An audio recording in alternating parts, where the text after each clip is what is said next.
On October the 31st, 1517, Martin Luther posted 95 big questions which he believed faced the church of his day to a local church door in Wittenberg, Germany.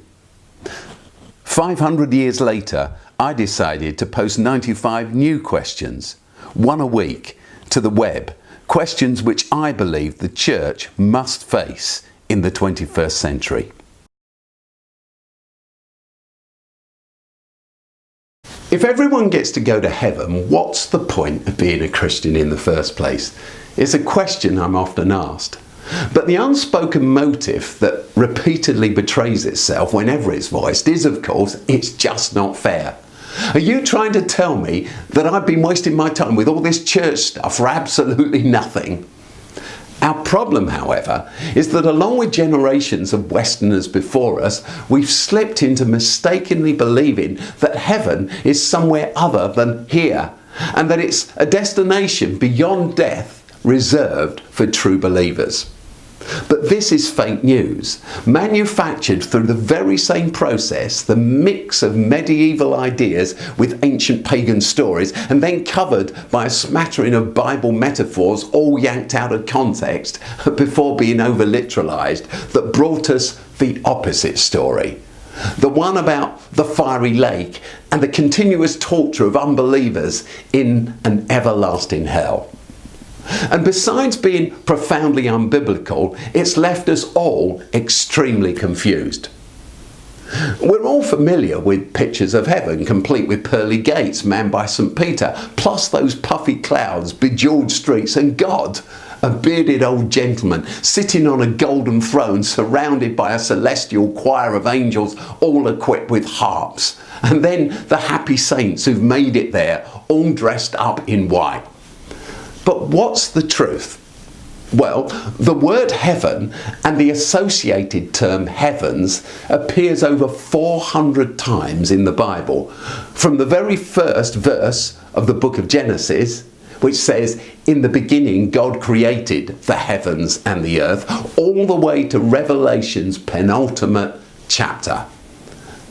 But although in the Old Testament it's consistently used with reference to the sky, the home of the moon, the stars, the sun, and of God, in the New Testament things are very different.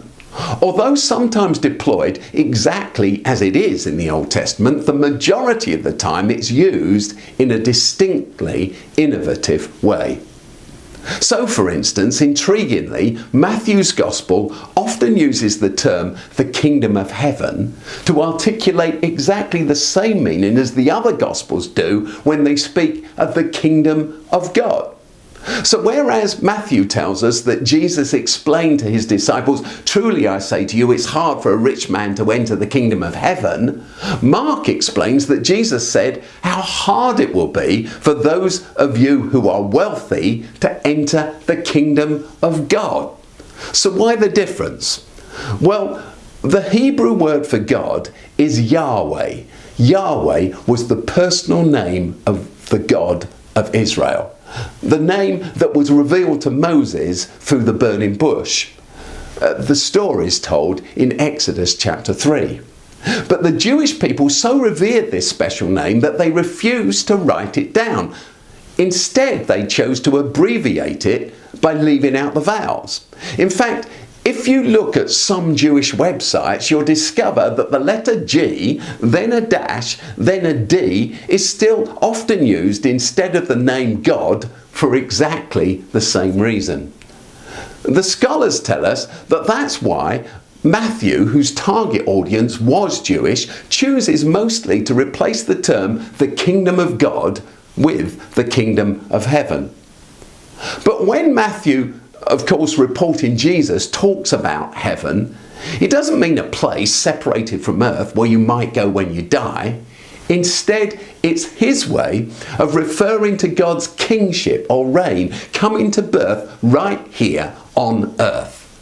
That's why in Matthew's Gospel chapter 6, Jesus explains to his disciples that they should pray this way: "Our Father in heaven, hallowed be your name. Your kingdom come. Your will be done on earth as it is in heaven.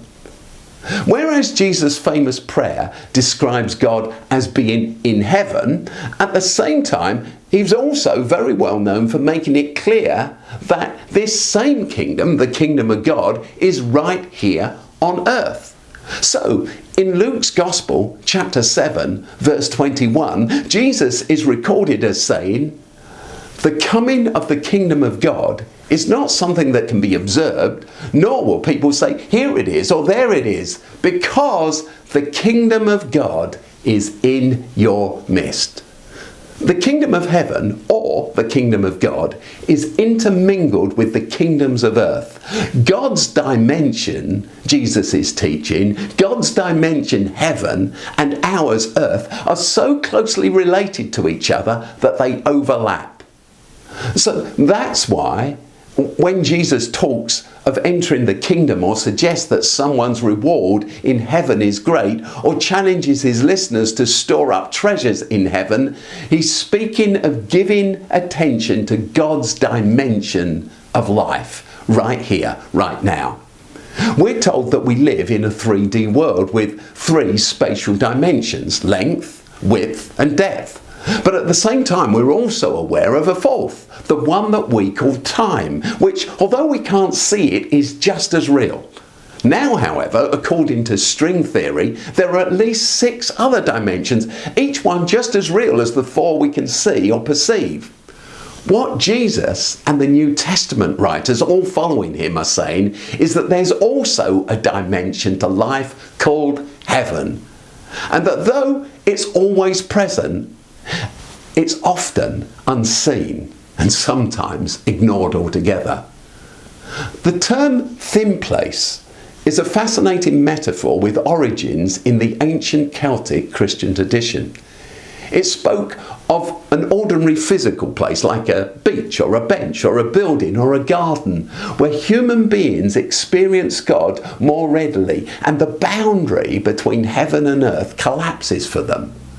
But if you were to ask Jesus, a thin place could and should just as easily be a person or a community of people.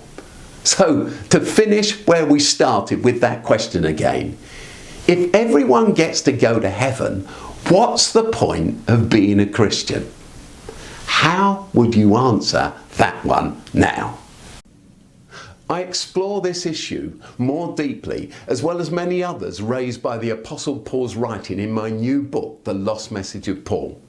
You can purchase your paperback copy today from openchurch.network/Lost Message of Paul, or from any good bookshop.